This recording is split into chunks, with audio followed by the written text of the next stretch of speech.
তুমি এমন একটা ব্যক্তি যে কয় আইলো তার পিছেই যাও, গেলে পরে তোমার ক্ষতি হয়, লাভ হয় না।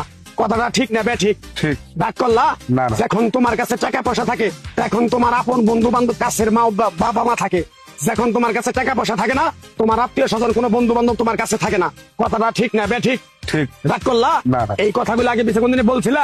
না। তুমি মানুষের পিছনে যায় হাজার হাজার টাকা পয়সা নষ্ট করো, তোমার পিছনে এসে কেউ 10টা টাকা ক্ষতি করে না।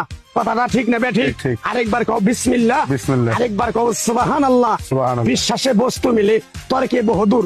তোমার যে কথাগুলো বলছি সত্য বলছি না মিথ্যা বলছি? সত্য। তুমি এমন একটা ব্যক্তি, মানুষের দুঃখ কষ্ট দেখতে পারো না, তার পাশে যাই দাঁড়াও, তারা এসে তোমার পিছন থেকে ক্ষতি করার জন্য ঘুরে। কথাটা ঠিক না ঠিক? ঠিক। রাগ করলা? না। কিছুদিন আগে একটা বিপদে পড়ছিলা, অনেক বন্ধু বান্ধবের কাছে 10-20-50 হাজার টাকা হাওলা চাইছো, তারা তো ফোন করেই নেই, তোমার সাথে এখন যোগাযোগ বন্ধ করে দিছে। কথাটা ঠিক না ঠিক? ঠিক, ঠিক। রাগ করলা? না, না। এই তাবিজ গাছ গাছরা দিয়া কারো কাছে টাকা পয়সা নিয়ে খাই না, তোর কাছ থেকে সামান্য কিছু টাকা নিয়ে আমি একসঙ্গে হোটেলে খামু, দিতে পারবি? পারবো। পারবি? পারবো। হাইট লাগবো না, তোর মনটা খুবই বড়। কেউ 50 টাকা চাইলে তার 5,000 টাকা দিয়ে দেস। কথাটা কি করছি বুঝতে পারছ? জি। আরেকবার কবি বিসমিল্লাহ। বিসমিল্লাহ। বিসমিল্লাহ বলার সাথে সাথে তুই আমারে 500 টাকা দিবি, তোর এক টুকরা গাছ দিয়ে যাবো। এই গাছটা তুই নিয়ম কারণ মাইনা ব্যবহার করবি, আল্লাহ তোরে মুক্তি করবো। কথাটা কি বেশি বুঝতে পারছ? জি। আরেকবার কবি বিসমিল্লাহ। বিসমিল্লাহ। তোরে